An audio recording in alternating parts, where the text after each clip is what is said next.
Bismillahirrahmanirrahim. Assalamualaikum warahmatullahi wabarakatuh.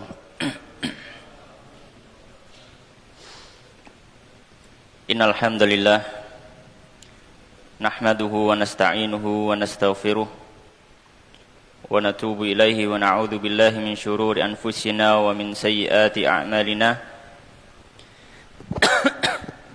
May yahdihillahu fala mudilla lahu wa may yudlilhu fala hadiya lahu. Asyhadu an la ilaha illallah wahdahu la syarika lah wa asyhadu anna Muhammadan abduhu wa rasuluh sallallahu alaihi wa ala alihi wa ashabihi ajma'in. Ya ayyuhalladzina amanu taqullaha haqqa tuqatih wa la tamutunna illa wa antum muslimun. Amma ba'd. Allahumma subhanaka la ilma lana illa ma 'allamtana innaka antal alimul hakim wa tub 'alaina innaka antat tawwabur rahim. Rabbi shrah li sadri wa yassir li amri wahlul 'uqdatam min lisani yafqahu qawli. Allahumma amin. Ma'asyiral muslimin, jamaah Musallal Muhajirin rahimani wa rahimakumullah. Alhamdulillah, pada kesempatan malam hari ini Allah Subhanahu wa taala kembali mempertemukan kita di dalam majelis yang insyaallah diberkahi oleh Allah Subhanahu wa taala. Karena insyaallah di dalam majelis kita membahas tentang ayat-ayat Allah Subhanahu wa taala, membahas tentang hadis-hadis Nabi sallallahu alaihi wasallam, membahas tentang syariat Islam, yang mana pembahasan semacam ini adalah salah satu sebab diturunkannya berkah, diturunkannya ketenangan, diturunkannya kebahagiaan bagi seorang muslim. Dan kita masih melanjutkan mengkaji kitab Umdatul Ahkam min kalami khairil anam yang ditulis oleh Syekh Abdul Ghani Al-Maqdisi Al-Hambali rahimahullah ta'ala, yang wafat tahun 600 Hijriah, yang mana kitab ini menghimpun hadis yang ada dalam Sahih Bukhari dan Sahih Muslim yang berhubungan dengan pembahasan fikih. Dan insyaallah pada malam hari ini kita melanjutkan pembahasan yang berikutnya, yaitu tentang masalah junub yang beliau akan bahas di sini. Yaitu dimulai dari hadis nomor 29.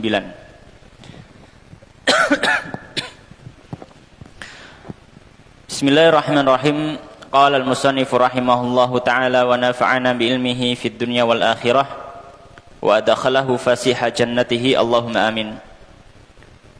Berkata penulis, yaitu Syekh Al-Hafidh Abdul Ghani Al-Maqdisi rahimahullahu ta'ala, babul janabati, bab jinabat. Hadis yang ke-29 atau hadis yang pertama dalam bab janabah ini, atau bab junub, pembahasan tentang junub, adalah hadis yang diriwayatkan dari sahabat Abu Hurairah. Qala an Abi Hurairah radhiyallahu ta'ala anhu anna nabi, bahwasanya Nabi sallallahu alaihi wasallam, laqiyahu, menjumpai beliau, fi ba'di turukil madinati, di sebagian jalan-jalan kota Madinah, wa huwa junubun, dan beliau dalam kondisi junub, maksudnya Abu Hurairah. Jadi Abu Hurairah dalam kondisi junub. Qala, kemudian Abu Hurairah, sahabat Abu Hurairah mengatakan, fan khanastu, kemudian aku pun bersembunyi, minhu, dari Nabi sallallahu alaihi wasallam. Fadhahabtu, lalu aku pergi, maksudnya pergi kembali ke rumah atau kembali ke tempat beliau. Karena Abu Hurairah tidak punya rumah, nggih. Karena Abu Hurairah di Madinah tinggalnya di masjid. Fadhahabtu, maka aku pergi, faghtasaltu, kemudian aku mandi. Tsumma, kemudian jitu, aku datang lagi kepada Nabi sallallahu alaihi wasallam. Maka Nabi sallallahu alaihi wasallam mengatakan, faqal, beliau bersabda, aina kunta ya Aba Hurairah? Di mana engkau tadi wahai Abu Hurairah? Qala, Abu Hurairah mengatakan, kuntu junuban. Wahai Nabi, aku tadi dalam kondisi junub.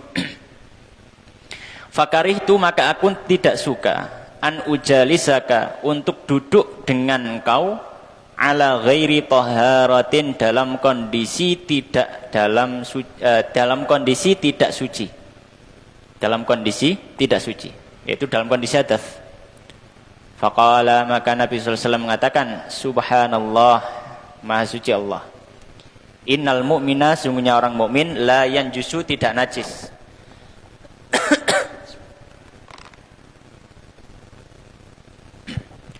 Hadis ini diriwayatkan Imam Bukhari dan juga Imam Muslim. Maka hadis ini diriwayatkan oleh sahabat yang mulia Abu Hurairah radhiyallahu ta'ala anhu, dan sudah pernah sempat kita bahas tentang biografi singkat beliau. Kemudian di sini ada beberapa kalimat yang perlu kita jelaskan.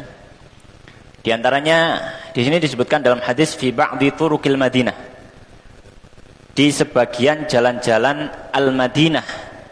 Al-Madinah dalam bahasa Arab itu artinya kota. Dalam bahasa Arab artinya apa? Kota. Itu secara bahasa. Jadi kalau misalkan kota Mojokerto, dalam bahasa Arab niku Madinatu Mojokerto, gitu. Kota Jakarta, Madinatu Jakarta. Namun kalau disebut Al-Madinah dikasih alif lam, maka ini terhubung kepada kota Madinah. Karena Madinah di sini sudah menjadi nama, bukan julukan saja. Ya. Dan kota Madinah sebagaimana yang masyhur, awalnya namanya adalah kota Yathrib. Kota Yathrib. Yathrib itu artinya celaan. Ya. Artinya mencela atau celaan. Ketika Nabi sallallahu alaihi wasallam datang, maka beliau mengganti nama Yathrib menjadi nama lain. Ya. Beliau menggantinya dengan nama Thabah. Ya, Thabah. Oleh karenanya dalam satu hadis riwayat Muslim, Nabi sallallahu alaihi wasallam menyampaikan, innallaha ta'ala sammal madinata Thabah. Thabah berasal dari kata thayyib. Thayyib itu baik. Kemudian ketika Nabi di situ, Nabi tinggal di kota Thabah atau kota Thaibah, orang-orang biasa menyebutnya kotanya Nabi. Maka biasa zaman dulu kadang nyebutnya Madinatun Nabi. Madinatun Nabi. Ya. Kemudian setelah itu terlalu panjang, Madinatun Nabi terlalu panjang, langsung Al-Madinah. Langsung disingkat apa? Al-Madinah. Maka peristiwa ini terjadi ketika di Madinah. Maka kalau di Madinah, Abu Hurairah, sahabat Abu Hurairah ketika di Madinah, hidupnya di masjid. Jadi beliau tidak punya rumah di Madinah. Kemudian di situ disebutkan wahwa junubun, sahabat Abu Hurairah dalam kondisi junub. Ya. Dalam kondisi junub. Ya. Ya, maksud dari junub ini, ya, maksud dari junub ini adalah orang yang terkena hadas besar, orang yang terkena hadas besar karena keluarnya air mani ataupun jima. Ya. Keluarnya air mani ataupun jima. Ini junub. Ya. Kemudian beliau mengatakan fan khanastu, fan khanastu maknanya adalah kembali atau bersembunyi. Ya. Tapi maka hadis ini ada beberapa pelajaran yang bisa kita ambil dari hadis yang pertama atau hadis ke-29 ini. Yang pertama adalah Nabi SAW menyampaikan innal mu'mina la yanjus. Di sini ada pembahasan masalah hukum orang muslim. Hukum orang muslim. apakah dia najis ataukah dia suci? Apakah dia najis ataukah dia suci? Maka hadis ini menjadi dalil bahwasanya orang muslim, hukum asalnya orang muslim itu adalah suci. Karena Nabi mengatakan innal mu'mina la yanjus. Sungguhnya orang mukmin itu apa? Tidaklah najis. Iya. Dan kesucian ini berlaku baik ketika masih hidup ataupun sudah meninggal. Ya, ataupun sudah meninggal. Maka orang muslim itu suci baik ketika dia hidup ataupun sudah meninggal. Ya. Jadi kalaupun sudah meninggal maka dia suci. Karena hadis ini secara mutlak menyebutkan innal mu'min la yanjus. Orang mukmin tidak najis. Ya, orang mukmin apa? Tidak najis. Dan dalam riwayat lain lebih dipertegas, ada satu riwayat dari sahabat Ibnu Abbas menjelaskan lebih detail. Nabi SAW menyampaikan al-muslimu la yanjusu hayyan wa maitan. Orang muslim itu tidaklah najis baik dia dalam kondisi hidup atau sudah meninggal. Maka kalau misalkan kita memandikan jenazah, kemudian tangan kita terkena tubuh dari jenazah, maka tangan kita tidak najis. Kalau itu terkena kulitnya, rambutnya, atau bagian lain. Kecuali kalau tangan kita terkena najisnya mayit. Misalkan kotorannya baru tangan kita apa? Najis karena terkena najisnya mayit. Tapi kalau secara asal badannya, maka ini tidak najis. Maka ini tidak najis. Baik. Pelajaran yang kedua adalah bagaimana kalau orang kafir. Bagaimana kalau orang kafir?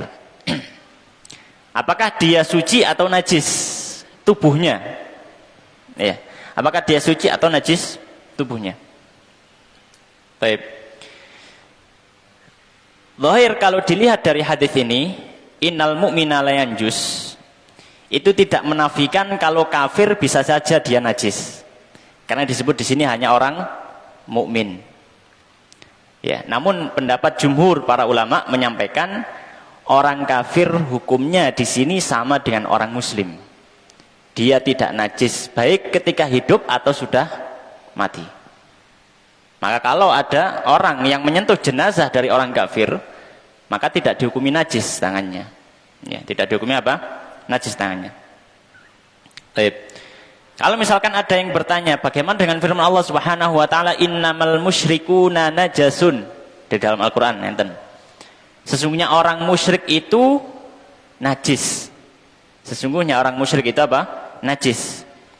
Maka para ulama mengatakan yang dimaksud najis di sini adalah najis akidahnya. Karena najis itu secara bahasa adalah sesuatu yang kotor. Karena orang kafir itu tidak menyembah Allah Subhanahu wa taala dengan benar. Mereka menyembah selain Allah. Maka akidahnya ini akidah yang kotor. Akidah yang rusak. Ini akidah yang rusak. Maka yang dimaksud dalam ayat innamal musyrikuuna najasun adalah apa? Najis secara akidah, secara keyakinan. Bukan secara fisik. Bukan secara fisik. Nah, kalau misalkan ada orang kafir masuk musola atau masuk masjid, tidak perlu disiram air atau dipel gitu ya. Ya nggak usah. Ya. Selama apa? Selama kita yakin dia nggak bawa najis. Misalkan kalau misalkan kakinya kena kotoran hewan, misalkan kemudian masuk masjid, maka dia bawa najis. Tapi kalau dia bersih, maka ketika dia misalkan masuk masjid, ya. Maka tidak perlu disiram dengan air bekas-bekas dia tadi berdiri di mana misalkan. Karena asalnya manusia itu tidak najis. Baik. Kemudian hadis ini, pelajaran yang ketiga, hadis ini memberi pelajaran bahwasanya diperbolehkan bagi orang yang junub untuk tidak langsung mandi setelah dia tahu dia junub. Ya. Jadi tidak langsung mandi ketika dia junub itu diperbolehkan, tidak masalah. Misalkan ada orang dia junub, kemudian setelah itu tidak tidak langsung mandi, maka ini diperbolehkan. Iya. Sebagaimana tadi sahabat Abu Hurairah radhiyallahu ta'ala anhu, beliau berjalan, ketika berjalan beliau ketemu Nabi, kemudian baru putar balik, kemudian baru mandi. Nah, itu menunjukkan ketika Abu Hurairah berada di jalan, itu beliau sudah dalam kondisi apa? Junub. Maka beliau ketika tahu junub tidak langsung mandi, maka boleh mengakhirkan mandi ketika mengetahui apa? Dia junub. Dan itu pun pernah terjadi pada diri Nabi Shallallahu Alaihi Wasallam, ya, bahwasanya beliau ketika junub kemudian ingin tidur dan mungkin hawanya dingin sehingga tidak berani untuk mandi di malam hari, ya, maka beliau cukup berwudu kemudian apa? Lalu tidur. Baik. Hadis yang berikutnya, hadis yang ke-30. Qala wa an Aisyah, dari Sayyidah Aisyah radhiyallahu ta'ala anha, qalat, beliau mengatakan, kana Nabi, bahwasanya Nabi sallallahu alaihi wasallam, idza tasala, ketika beliau mandi, minal janabati, dari junub, ghasala yadaihi, maka beliau membasuh kedua tangannya. Nah, ini penjelasan tentang masalah sifat mandinya Nabi sallallahu alaihi wasallam atau tata cara mandinya Nabi sallallahu alaihi wasallam. Di sini disebutkan ada dua hadis, hadis dari Sayyidah Aisyah dan hadis Maimunah. Ya, nanti kita baca bersama kemudian kita jelaskan. Karena ini menggambarkan bagaimana tata cara mandi junub. Ghasala yadaihi, maka beliau mulai membasuh kedua tangannya, maksudnya kedua telapak tangan. Tsumma tawaddoa, kemudian beliau berwudu.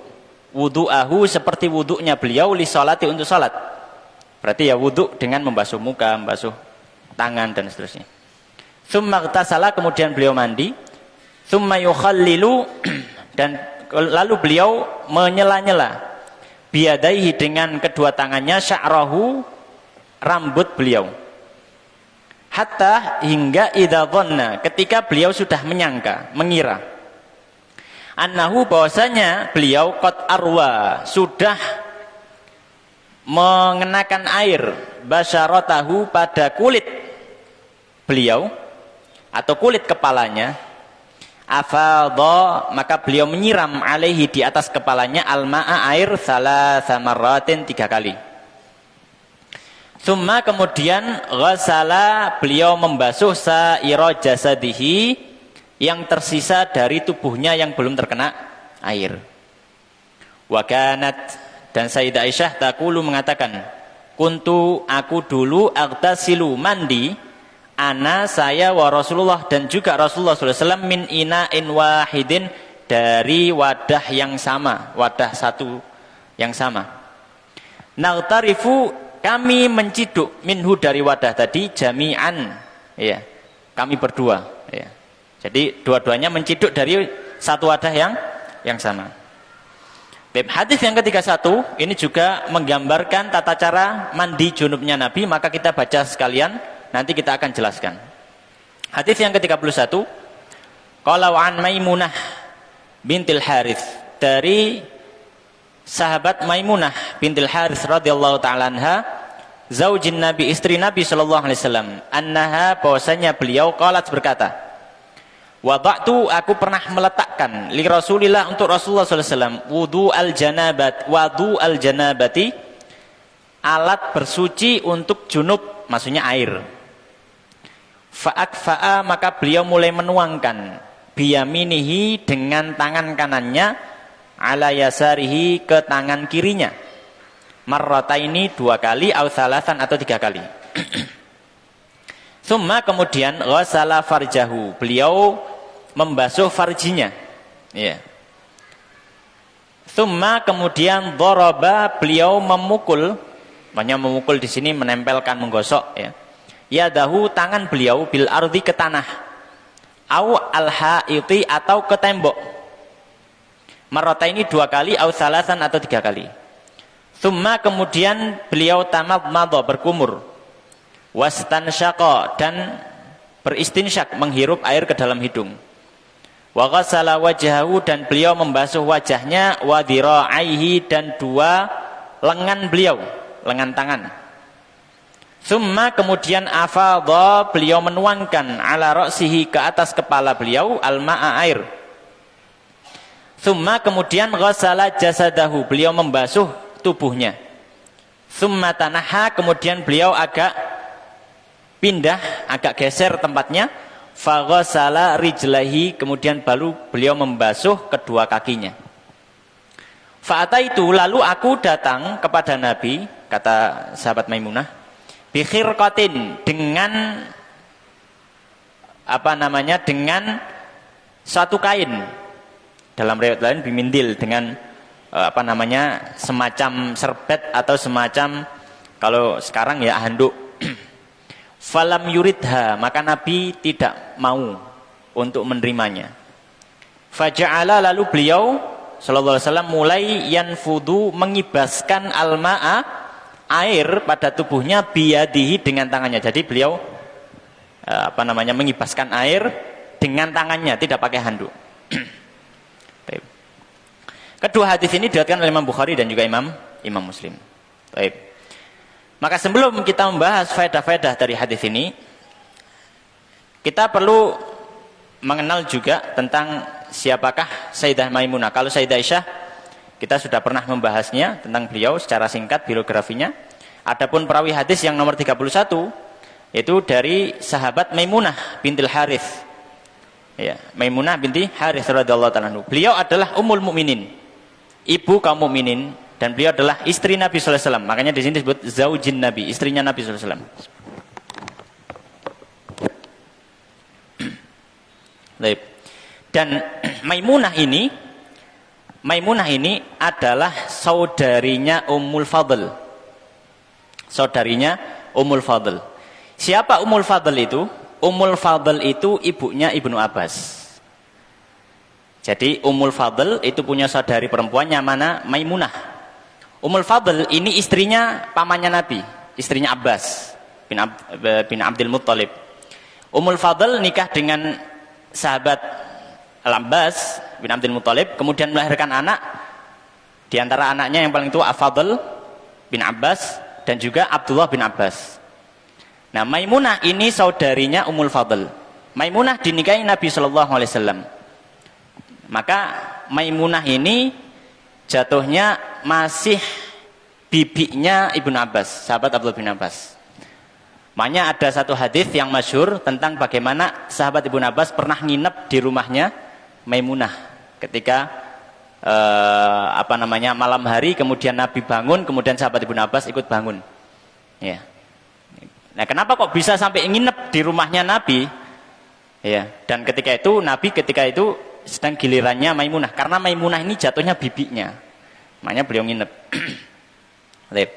Dan Maimunah ini nama asalnya adalah Barroh, ya. Namanya asalnya adalah Barroh. Kemudian ketika Nabi SAW menikahi beliau, beliau mengganti nama Barroh ini menjadi nama Maimunah, ya. Nabi SAW menikahi Maimunah pada tahun 7 Hijriah. Ya, pada tahun 7 Hijriah, dan beliau wafat tahun 51 Hijriah. Ya. Baik, radhiyallahu ta'ala anha. Maka di hadis ini, dua hadis, hadis Sayyidah Aisyah, hadis Maimunah, ada beberapa pelajaran. Ya. Pelajaran yang pertama, dua hadis ini menggambarkan tata cara mandinya Nabi Shallallahu Alaihi Wasallam.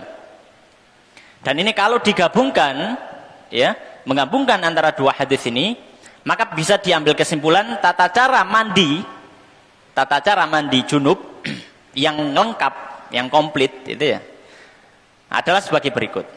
Ya, yang pertama, ketika mulai mandi, maka sebelum melakukan apapun membasuh kedua telapak tangan. Ya, membasuh kedua telapak tangan. Ini diambil dari hadisnya Aisyah dan juga Maimunah, karena dua-duanya menyebutkan kalau hadisnya Aisyah ghasala yadayhi, membasuh kedua tangan. Hadisnya Maimunah fa'atfa'a biyaminihi ala yasarihi, beliau menuangkan, menyiramkan dengan tangan kanan ke tangan kirinya. Jadi membersihkan apa? Dua telapak tangan. Ya. Kemudian yang kedua, setelah membersihkan kedua telapak tangan, kemudian setelah itu adalah membersihkan farji dan juga kotoran-kotoran yang ada di sekitarnya. Ya. Ya, jadi farji dan juga kemaluan dan juga kotoran-kotoran, ya, entah itu yang najis ataupun tidak najis, ya, dari apa? Dari sekitaran farjinya, jadi bersihkan. Ya. Setelah membersihkan farjinya, kemudian apa? Kemudian membersihkan tangannya yang baru saja menyentuh kotoran tadi. Ya. Dan ini diambil dari hadisnya Maimunah. Nabi SAW setelah membersihkan farji beliau dan sekitarnya yang dari kotoran-kotoran, kemudian beliau mengusapkan ke tanah atau ke tembok. Jadi setelah beliau membersihkan farjinya, beliau membersihkan tangannya kembali. Dan ini kalau zaman dulu belum ada sabun, ya. Jadi ya mungkin tanah atau tembok, ya, atau mungkin batu. Ya. Kalau sekarang ada sabun, ya pakai sabun. Ya. Ya, itu diambil dari hadisnya apa? Maimunah. Ya. Taib. Kemudian yang ketiga, setelah membersihkan farji, kemudian mencuci tangannya kembali karena sudah memegang hal yang kotor.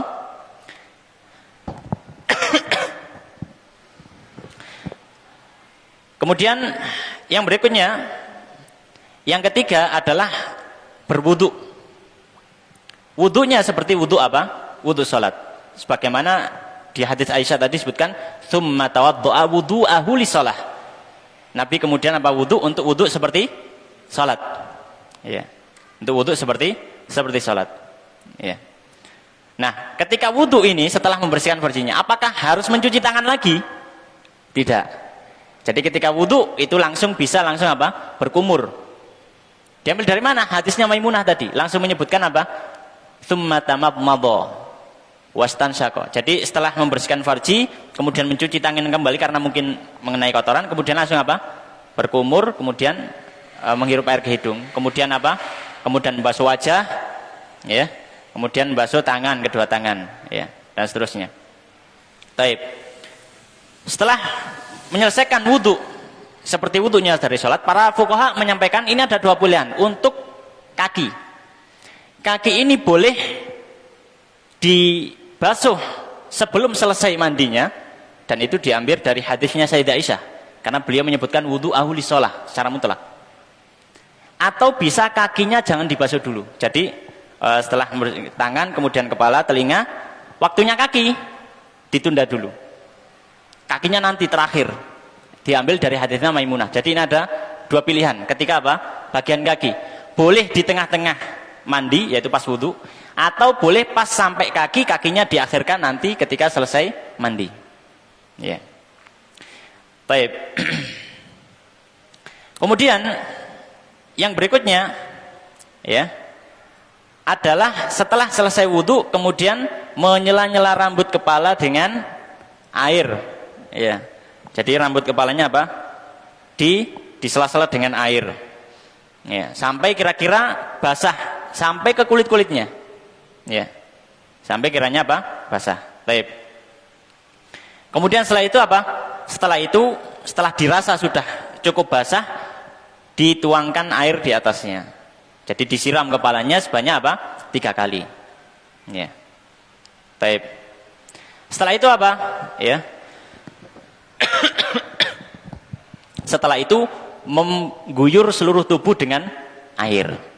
Setelah kepala, mengguyur seluruh tubuh dengan air. Kemudian yang terakhir, kalau misalkan tadi wudunya kakinya diakhirkan, maka setelah mengguyur tubuhnya sudah kena air semuanya, kemudian baru kakinya apa? Disiram. Maka dengan ini selesai amaliyah mandi jinabah atau mandi wajib. Baik. Nah, ini sudah bercampur antara yang wajib dengan yang fardu. Yang wajib dengan yang sunnah. Ya, karena yang wajib dalam mandi junub antuman besar, ya, fardunya hanya 2. Yang pertama niat, yang kedua adalah meratakan air ke seluruh bagian tubuh, baik kulit ataupun bulu dan rambut. Selama sudah rata sudah dianggap mandi besar, gitu ya. Tapi kalau mau secara lengkap, ya itu tadi yang sudah kita sebutkan. Baik. Kemudian pelajaran yang kedua dari hadis ini, ya. Pelajaran yang kedua dari hadis ini, bahwasanya dalam masalah bersuci cukup kita memperkirakan sudah membasuh secara sempurna. Tidak harus secara yakin, karena ada beda antara apa? Yakin dengan perkiraan. Yakin ada perkiraan. Ya, misalkan kita wudu. Ya, ketika wudu apa? Ketika misalkan kita membasuh tangan kan wajib dibasuh, nggih. Kemudian kalau orang secara nadzon, maka cukup yang ya sekiranya sudah membasuh semuanya, dirasa sudah kena dari ujung jari sampai siku, maka sudah dianggap cukup. Tapi kalau yakin, dia harus melihat secara jeli. Ya, dilihat. Nah, ini terlalu berlebihan. Berlebihan. Ya, wajah juga seperti itu dicek secara jeli ya, berkaca. Nah, ini enggak seperti itu ya. Ya, ini terlalu berlebihan. Ya, nanti malah bisa masuk setan di situ, menimbulkan apa? Was-was. Ya. Ya, dan ini kadang terjadi was-was itu karena mungkin ketidaktahuan orang. Ya, salah satu penyebab was-was. Jadi apa? Cukup perkiraan kita itu sudah menyeluruh semuanya, maka sudah selesai. Ya. Sebagaimana Sayyidah Aisyah tadi, dalam hadis Sayyidah Aisyah, beliau mengatakan hatta idza dhanna, bahwasanya hingga Nabi sudah menyangka dengan prasangka yang kuat tentunya, bahwasanya beliau sudah arwa basyaratahu, sudah mengenakan air pada kulit rambutnya, maka sudah cukup. Tidak harus mengecek satu persatu gitu ya. Maka ini terlalu berlebihan. Kemudian pelajaran yang ketiga dari hadis ini, bahwasanya diperbolehkan laki-laki dan perempuan, ya suami istri maksudnya di sini, untuk mandi bersamaan dari satu wadah. Mandi bersamaan dari satu wadah. Ya. Dan itu diperbolehkan sebagaimana apa yang dilakukan oleh Nabi Shallallahu Alaihi Wasallam. Ya. Kemudian perkara yang keempat, ya dari hadis ini atau faedah yang keempat, faedah hukum tentang masalah hukum mengeringkan air bekas bersuci, entah itu mandi ataupun wudu. Maka di sini ada khilaf dari para ulama, khilaf yang cukup masyhur. Bahkan sebagian menyebut sampai ada 5 pendapat. Ada yang menyebutkan lebih dari itu. Tapi intinya kita sampaikan bahwasanya dari hadis ini secara zahir, yang pertama ada yang namanya tansyif. Ada yang namanya tansyif. Tansyif itu apa? Mengeringkan air, menghilangkan air dari bersuci dengan satu alat. Seperti handuk atau tisu ataupun apapun itu, ya, dia gunakan. Baik. Maka hadis ini menunjukkan bahwasanya Nabi tidak menggunakan alat ketika mengeringkan airnya tadi. Makanya ketika didatangkan dengan kain, maka Nabi tidak mau, enggak usah itu. Lam yuridha. Nabi tidak mau. Maka untuk yang pertama yaitu tansyif ataupun mengeringkan air dengan alat. Maka ini para ulama yang dianjurkan adalah tidak usah memakainya. Yang dianjurkan adalah tidak usah memakainya. Ya. Tapi kalaupun memakainya, ya tidak mengapa. Tapi yang lebih dianjurkan, lebih utama tidak usah memakai alat untuk mengeringkan. Ya. Tapi kan sebagian mungkin ada orang yang merasa risih kalau misalkan masih basah-basah kemudian pakai baju atau gitu ya. Ya. Baik. Kemudian yang kedua adalah an-nafud. An-nafud itu adalah membersihkan air atau mengeringkan air bekas bersucinya dengan tangan tanpa bantuan alat lain. Ya. Yang mana Nabi itu melakukan. Ya, yang mana Nabi itu melakukan. Baik. Maka ini ada dua pendapat dari hadis ini ya. Dari hadis ini bisa kita ketahui dua pendapat. Yang pertama tentu saja itu diperbolehkan.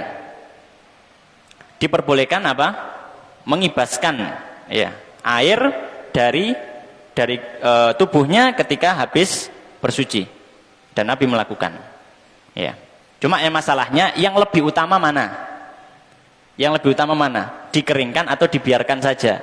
Maka para ulama menyampaikan yang lebih utama adalah dibiarkan saja.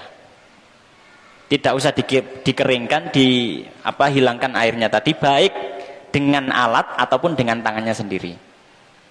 Oleh karenanya Imam An-Nawawi rahimahullah taala, beliau dalam kitab Minhajut Thalibin beliau mengatakan wa istahabbu tarkun nafd wa kadza at-tanshif alal asah. Beliau menyampaikan bahwasanya disunahkan untuk tidak mengeringkan air bekas bersuci baik dengan tangan ataupun dengan alat yang lain. Ya. Nah, tapi di sini beliau Nabi SAW melakukan, melakukan apa yang dilakukan Nabi kadang bukan menjadi sesuatu yang utama. Kadang Nabi melakukan sebagai menunjukkan pada umatnya bahwasanya itu boleh, bukan menjadi sesuatu apa yang utama. Ya. Seperti Nabi SAW selama hidupnya beliau sholat tarawih hanya beberapa malam saja. Setelah itu beliau nggak sholat tarawih berjamaah. Ya, tapi para ulama mengatakan yang afdol, yang utama sholat tarawih berjamaah. Ya, jadi di situ Nabi meninggalkan tujuannya bukan untuk apa? Untuk menunjukkan yang lebih afdol, tidak. Tapi apa? Menunjukkan kebolehan. Sholat tarawih itu boleh dilaksanakan berjamaah, sendiri juga boleh. Sama seperti apa? Mengibaskan air dengan tangan di sini. Baik. Sudah adzan apa? Belum ya? Belum, nggih. Baik, hadis yang berikutnya hadis yang ke-32.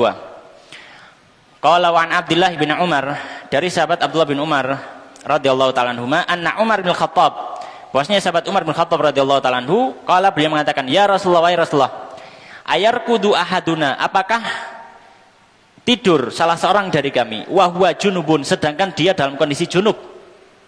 Maksudnya sahabat Umar tanya pada Nabi, boleh enggak orang yang junub itu langsung tidur tanpa mandi dulu? Qala, maka Nabi SAW mengatakan, na'am, boleh. Iya.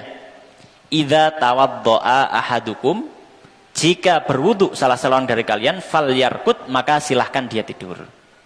Ya, maka silahkan dia tidur. Baik. Maka hadis ini memberikan pelajaran. Ya, memberikan apa? Pelajaran bagi kita. Ada dua pelajaran. Pelajaran yang pertama, Nabi SAW menyampaikan, idza tawadda'a ahadukum falyarqud. Maka ini bisa menjadi dalil, atau hadis ini menjadi dalil bahwasanya termasuk hal yang disyariatkan ketika seorang yang junub ingin tidur namun tidak mau mandi untuk berwudu. Maka disyariatkan orang yang dalam kondisi junub kemudian mau tidur namun dia nggak mau mandi karena mungkin dingin atau apa, disyariatkan untuk berwudu terlebih dahulu.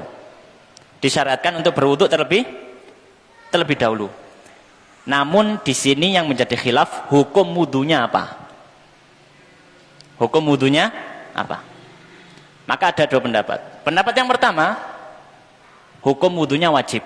Maka kalau orang junub tidur tanpa wudu dan tanpa mandi, dia berdosa.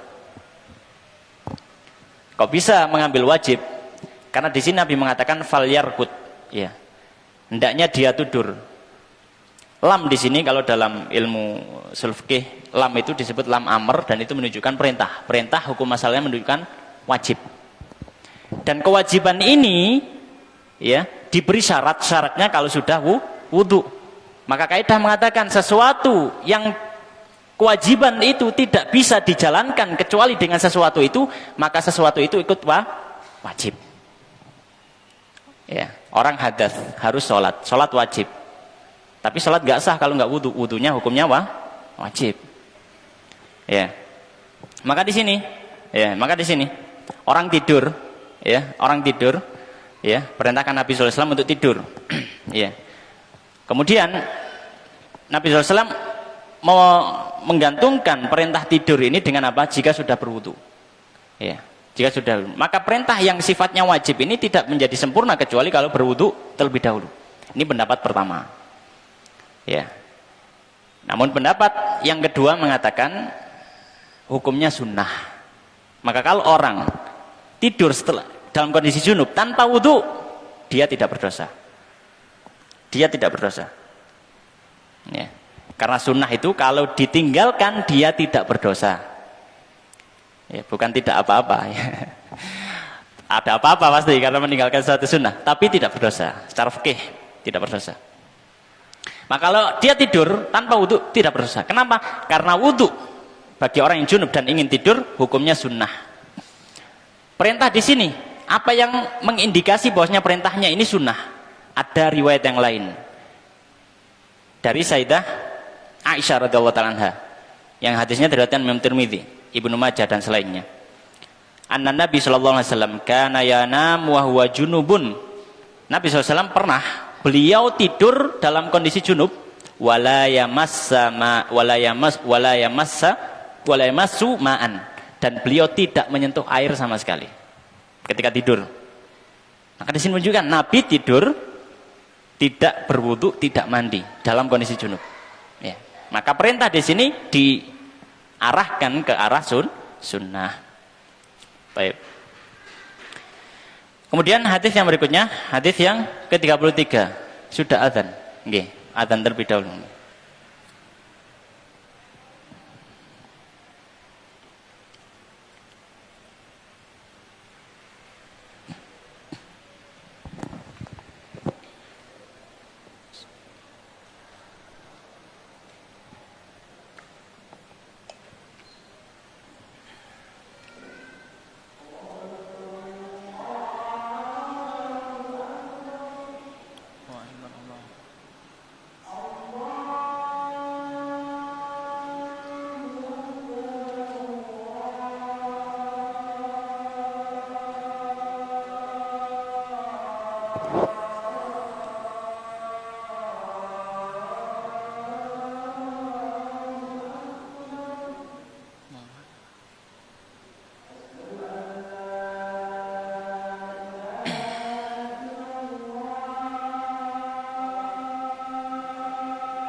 Baik, kita lanjutkan sedikit lagi beberapa hadis. Hadis yang berikutnya hadis yang ke-33. Qala an Ummi Salamah, dari Ummu Salamah radhiyallahu taala anha, zaujin Nabi, istri Nabi sallallahu alaihi wasallam.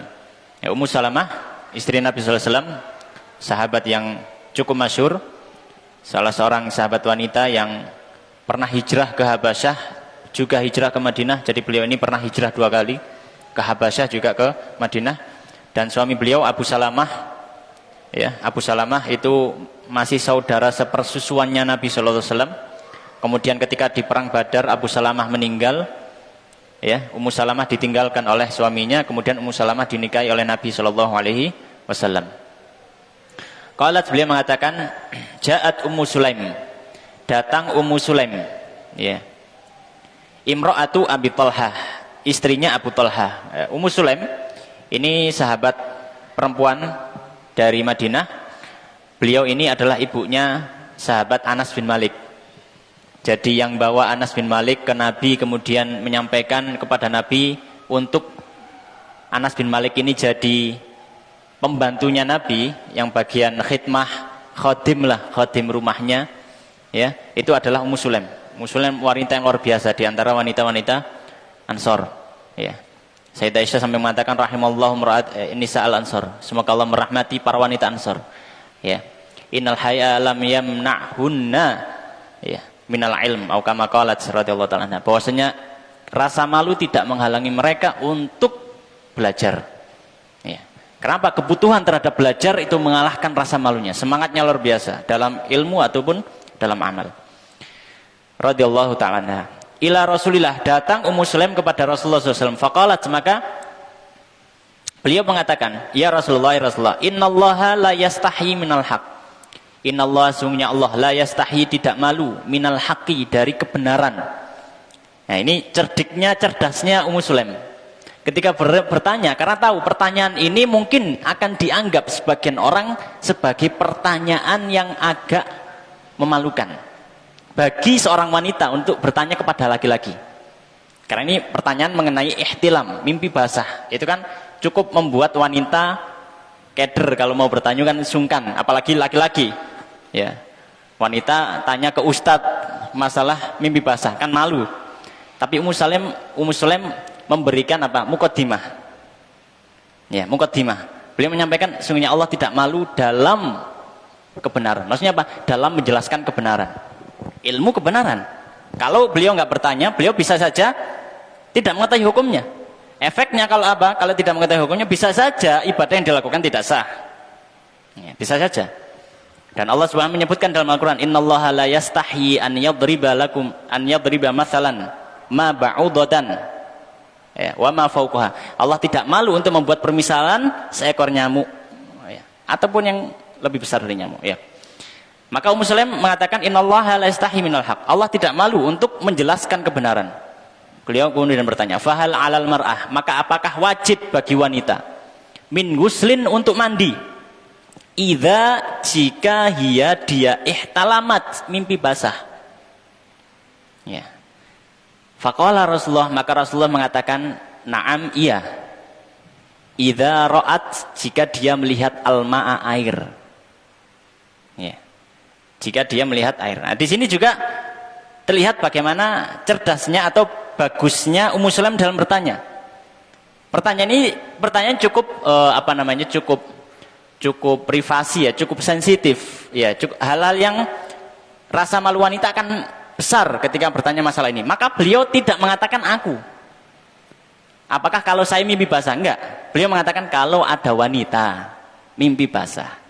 Jadi supaya apa? Mengurangi rasa malu dalam bertanya. Dan Rasulullah pun tidak terlalu malu untuk menjawab. Karena Rasulullah SAW juga beliau sangat pemalu. Maka Nabi mengatakan na'am, iya, idza ra'at alma, jika wanita tadi melihat air. Ya, misalnya apa? Melihat air maninya di pakaiannya. Taib. Maka di sini hadis ini memberikan beberapa pelajaran. Yang pertama, hadis ini menjadi dalil bahwasanya keluarnya air mani itu salah satu penyebab orang junub, atau salah satu penyebab dia harus mandi wajib. Ya. Yang diistilahkan dalam para fuqaha dengan mujibatul ghusl, penyebab atau pewajib mandi, halal yang mewajibkan mandi besar. Salah satunya apa? Keluarnya air mani. Keluarnya apa? Air mani. Dan keluarnya air mani ini sebagaimana disebutkan oleh para ulama secara mutlak. Keluarnya bagaimanapun caranya, dalam kondisi apapun, kalau yang keluar itu air mani, maka dia wajib mandi. Entah dia keluarnya waktu dia tidur atau dalam kondisi tidak tidur, entah keluarnya itu karena sebab hanya melihat atau karena sentuhan atau yang lainnya, maka secara mutlak apa? Dia wajib mandi. Ya. Wajib mandi. Dan Nabi menyampaikan, na'am idza ra'atil ma'. Iya, wajib bagi wanita untuk apa? Mandi kalau dia apa? Melihat air. Baik. Kemudian hadis ini juga menjadi dalil bahwasanya yang kedua, bahwasanya mimpi basah, dalam artian di sini mimpi basah itu mimpi berhubungan suami istri saja tanpa adanya air mani yang keluar itu tidak mewajibkan mandi. Pelajaran yang kedua. Jadi kalau misalkan ada orang mimpi berhubungan suami istri, kemudian ketika bangun dicek ya, mungkin celananya tidak ada air atau apapun. Tadi tapi saya mimpi, secara yakin saya mimpi apa berhubungan suami istri. Ya. Maka apakah wajib mandi? Tidak. Jadi yang mewajibkan mandi itu keluarnya air mani. Kalau air maninya tidak keluar, meskipun dia mimpi, ya, karena ihtilam di sini ihtilam itu berasal dari kata hulm. Ya, hulm.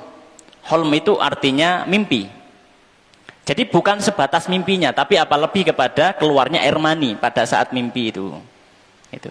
Jadi pelajaran kedua itu, yaitu apa? Kalau orang mimpi berhubungan suami istri, tapi tidak sampai keluar air mani, tidak ada keluar air mani keluar, maka tidak wajib mandi. Baik.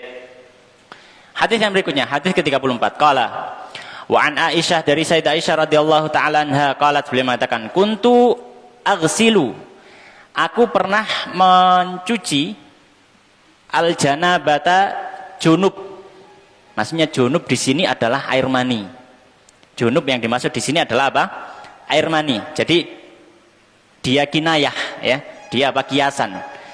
Artinya aku pernah mencuci air mani min thawbi Rasulillah, dari pakaiannya Rasulullah sallallahu alaihi wasallam. Fayakhruju, lalu Nabi keluar ila sholati, untuk sholat.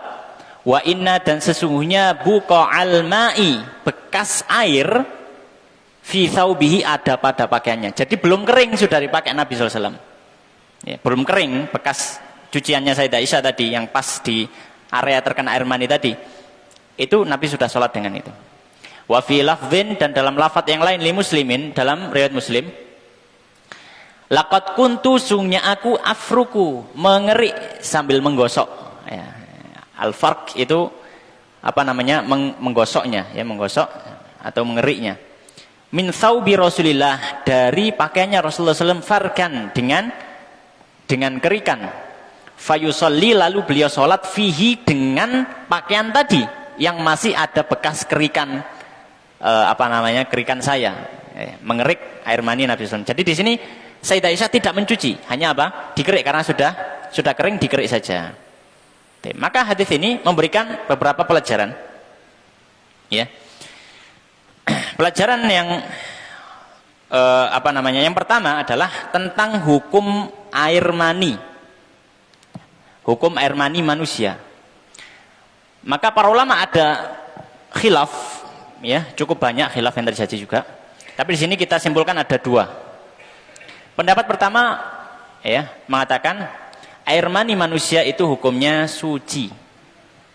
Air mani manusia hukumnya suci. Ini mazhab Syafi'i, salah satu riwayat yang paling sahih dari Imam Ahmad dan juga ashabul hadis, ya, para ulama.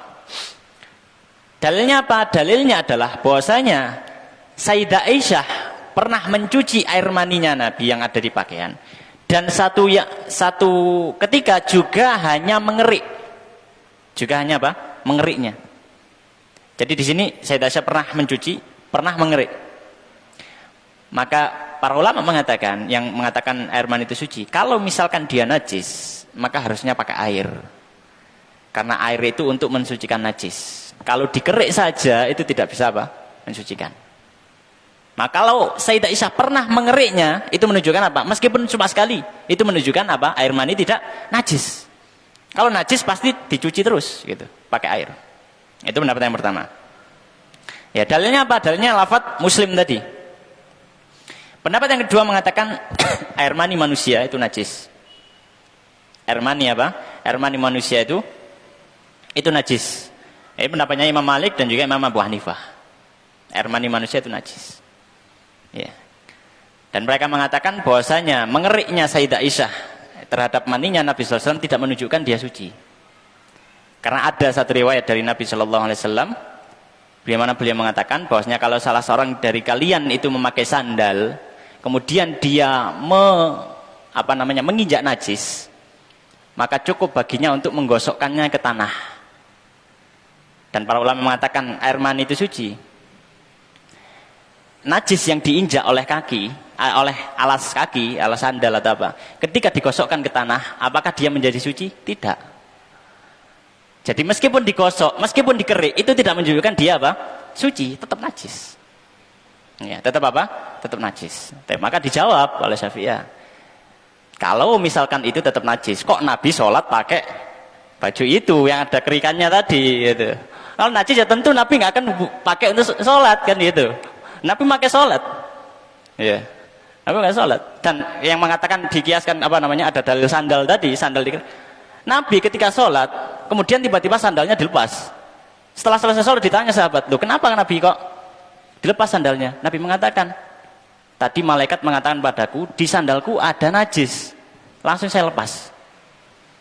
Ya, langsung saya lepas. Ya, itu menunjukkan apa? Najis nggak bisa digunakan bareng dengan sholat. Tapi Nabi sholat dengan apa? Pakaian yang cuma dikerik mandinya tadi. Ya. Jadi itu jawaban dari para ulama Syafi'iyah. Allah Ta'ala alam. Taib. Kemudian diantara pelajaran hadis ini yang kedua adalah ya diperbolehkan orang itu sholat dengan pakaian yang masih agak basah, ya. Pakaian yang masih agak basah setelah dicuci dari kotoran-kotoran, ya. Sebagaimana Nabi SAW. Baik, kemudian hadis yang berikutnya, hadis yang ke-35. Qala an Abi Hurairah, dari sahabat Abu Hurairah radhiyallahu ta'ala anhu, anna Nabi, bahwasanya Nabi sallallahu alaihi wasallam beliau mengatakan, idza jalasa, jika seorang sudah duduk baina syu'abiha, di antara cabang perempuan atau cabang istrinya al-arba' yang 4. Nah, ini ada khilaf, maksudnya cabang yang 4 ini apa? Ada yang mengatakan dia adalah 2 tangan 2 kaki. Ada yang mengatakan dia adalah dua fahid, 2 paha dan 2 betisnya, ya. Tapi intinya di sini maknanya adalah dia berhubungan suami istri, gitu ya. Tsumma jahadaha, kemudian dia bersungguh-sungguh pada istrinya, maksudnya dia berhubungan suami istri. Jadi ini adalah apa? Kinayah. Intinya apa? Kalau orang itu sudah berhubungan suami istri, itu maksudnya, faqat, maka sungguh wajabal ghuslu, wajib untuk mandi. Wa fil lafdzi Muslim, dalam riwayat Imam Muslim ada tambahan, wa illam yunzil, meski tidak keluar mani. Meskipun tidak keluar mani. Maka hadis ini memberikan pelajaran bagi kita. Ya. Pelajarannya apa? Pelajarannya adalah bahwasanya termasuk penyebab mandi wajib adalah berhubungan suami istri. Ya, dengan maksudnya zakar ke dalam farji wanita. Meskipun tidak sampai keluar air mani. Ya, meskipun tidak sampai keluar air mani, tapi kalau sudah berhubungan suami istri yang memasukkan zakar laki-laki ke dalam farji wanita, maka sudah selesai, dia harus wajib mandi, meskipun apa? Tidak sampai keluar air mani. Baik. Dan pada awalnya sebenarnya dulu di zaman Nabi sallallahu alaihi wasallam, pada awal-awal pensyariatan syariat itu orang tidak wajib mandi kalau dia berhubungan suami istri, kecuali kalau dia keluar air mani. Nabi SAW dalam hadis mengatakan innamal ma'u minal ma', air itu sebabnya air. Maksudnya apa? Air untuk mandi wajib itu sebabnya air mani. Tapi setelah itu hukum itu dihapus, diganti, ya, dengan apa? Bahwasanya berjima, ya, atau memasukkan zakar ke dalam farji saja tanpa keluar air mani sudah wajib mandi. Sebenarnya dalam riwayat banyak disebutkan idzal taqal khitanul khitana faqad wajabal ghusl. Kalau khitannya laki-laki ketemu khitannya perempuan, maka wajib mandi. Ya. Baik. Kemudian hadis yang terakhir, hadis yang ke-36. Qala wa an Abi Ja'far Muhammad ibni Ali ibn Husain ibn Ali ibn Abi Thalib. Ya. Abu Ja'far Muhammad ini masyhur dengan sebutan Muhammad Al-Baqir, ahli bait, ya, Muhammad Al-Baqir, ya. Salah satu imam ahli sunnah yang juga diklaim oleh orang Syiah sebagai imam mereka. Enggak, beliau tabi'in, saleh, ahli ilmu, Muhammad Al-Baqir. Ya. Putra dari Ali bin Husain bin Ali. Ali bin Husain bin Ali ini lebih terkenal dengan nama Ali Zainul Abidin. Dan beliau seorang tabi'in juga, ya, dan sangat ahli ibadah sampai dijuluki apa? Zainul Abidin. Artinya itu hiasan bagi para ahli ibadah. Karena beliau ibadahnya luar biasa. Ya, Imam Ahlus Sunnah juga, yang diklaim juga orang Syiah. Bin Husain, sahabat Husain, ya, masyhur, bin Ali, sahabat Ali radhiyallahu ta'ala anhu, annahu kana huwa, bahwasanya dia yaitu Muhammad Al-Baqir, wa abuhu, dan ayahnya Ali Zainul Abidin. Ini berarti hadis ahli bait, ya. Inda Jabir ibni Abdullah, bersama dengan sahabat Jabir bin Abdullah radhiyallahu ta'ala anhu. Jabir bin Abdullah bukan ahlul bait. Muhammad Al-Baqir, ayahnya Ali Zainal Abidin, ahli bait. Orang itu apa namanya, ada ihtiramnya gitu ya kepada ahli bait. Sahabat Jabir bin Abdullah bukan ahli bait. Wa indahu qaumun, dan di situ ada orang-orang. Fasa'aluhu anil ghusli. Ya, maka orang-orang tanya tentang mandi junub. Faqala, maka sahabat Jabir bin Abdullah mengatakan, sa'un yakfika, cukup bagimu satu sok. Satu sok, ya. Satu sok itu, sok zaman Nabi SAW itu 4 mud, ya. Mungkin satu mudnya itu mungkin segelas ini, ya. Mungkin segelas ini, ya, atau lebih sedikit. Nah, ini dikali 4. Gitu ya. Faqala rajulun, maka ada yang berkata, ada yang bertanya, ya. Faqala rajulun, maka ada seorang laki-laki yang bertanya, ma yakfini, tidak cukup untuk saya. Tidak cukup untuk saya. Faqala Jabir, maka sahabat Jabir mengatakan, kana yakfi, hal itu mencukupi, man huwa, orang yang dia aufa, lebih banyak, minka, darimu, sya'ron, rambutnya, wa khairan minka, dan lebih baik darimu. Yuridu Rasulullah, maksudnya adalah Rasulullah SAW. Summa, kemudian beliau ammana, mengimami kami, sahabat Jabir, fi thaubin, dengan memakai satu kain.